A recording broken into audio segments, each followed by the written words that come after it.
নমস্কার। আজ ছিল আমাদের ট্রেনিংয়ের দ্বিতীয় দিন, 7ই জুলাই, 22শে শ্রাবণ। আজকে 22শে শ্রাবণ রবীন্দ্রনাথের মৃত্যু দিবস। সেই জন্য আমাদের ট্রেনিং শুরুর আগেই একটা রবীন্দ্রসঙ্গীত মানে প্রার্থনা করে তারপরে আমাদের ট্রেনিংটা শুরু হয়েছে।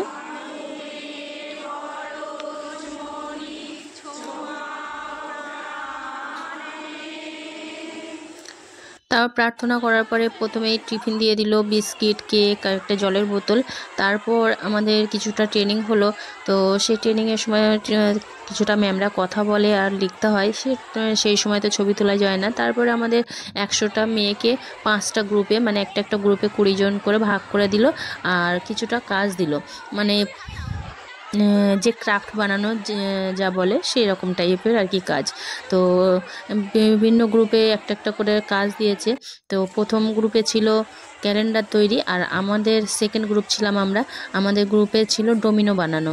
তো ডোমিনোটা কি বলুন তো, মানে বিভিন্ন শেপ তৈরি করে, ট্রায়াঙ্গেল, সার্কেল, রেক্টেঙ্গুলার, তারপর স্কোয়ার, সেরকম শেপ বানিয়ে আমি সেগুলো কেটে দিলাম, যে একটু আঠা দিয়ে দিন কালার পেপার দিয়ে দিয়ে সেগুলো মানে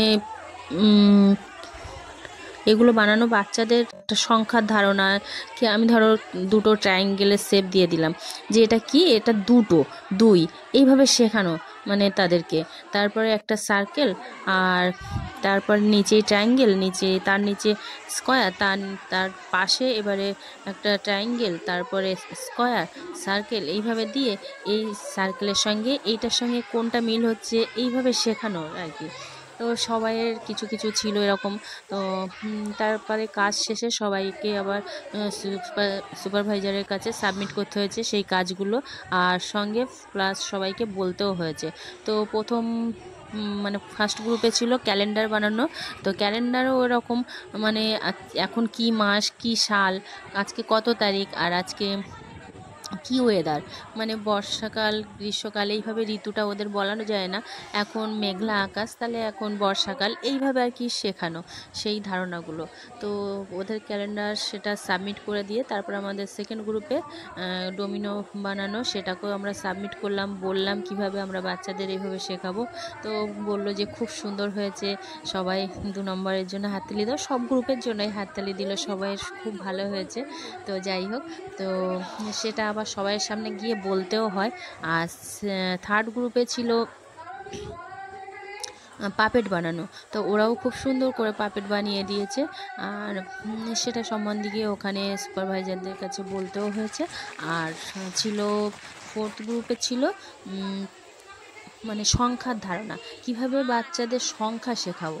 মানে সংখ্যা কি বলুন তো, আমরা 1 2 করে এইভাবে বাচ্চাদের সংখ্যা শেখাবো না। মানে আমাদের নাক কটা, একটা, তাহলে 1। আর আমাদের হাতের আঙুল কটা, 5। মানে এইভাবে ওরা শেখালে কি বলুন তো, তাহলে এইটা 5, 5টা থাকলে 5, এইভাবে ওদের শেখালে তাহলে ওরা শিখে যাবে আর কি। সেটাই হচ্ছে সংখ্যার ধারণা। তারপরে একদম লাস্ট মানে 5 নম্বরে ছিল অক্ষরের ধারণা, মানে কিভাবে অক্ষর শেখাবো আমরা। তো আমরা যেমন বয়ে কি হয়, বল। তো সেই বলটা জানলে, যে এই আমাদের সেন্টারের দিদি শিখিয়েছিল বলটা কিসে হয়, ব দিয়ে হয়, তাহলে সেই ব অক্ষরটা শিখবে, সেইভাবে আমাদের শেখানো আর কি। সেইভাবে তারপরে সেইগুলো সাবমিট করার পরে আমাদের চলে আসলো লাঞ্চ টাইম। আর আজকে লাঞ্চ টাইমে ছিল, যারা ননভেজ খেয়েছে তাদের ছিল পোলাও আর চিকেন, আর যারা ছিল ভেজ আইটেম যারা খেয়েছে তাদের ছিল পনির আর পোলাও, আর যারা একদমই খায়নি মানে রাইসটা, তাদের জন্য ছিল মিষ্টির প্যাকেট। তো আজকে বৃহস্পতিবার ছিল, তো আমি তো খাইনি। আগের দিন দ্বাদশী ছিল, সেটাও আমি খাইনি। আর বাইরে নিরামিষ খাওয়া না খাওয়া সমান, মানে আমার কাছে মনে হয়। কারণ একই জায়গায় রান্না, একই কড়ায় রান্না, কিভাবে রান্না করবে সেই জানি না। সেই জন্য আমি বাড়ি থেকে লুচি তরকারি নিয়ে গেছিলাম, আর মিষ্টির প্যাকেটটা বাড়িতেই নিয়ে এসেছিলাম। অনেকটাই মিষ্টি ছিল, রসমালাই, রসগোল্লা, তারপর ল্যাংচা, সন্দেশ 2 রকম, কালোজাম, দই, তারপর নিমকি, অনেক কিছুই ছিল।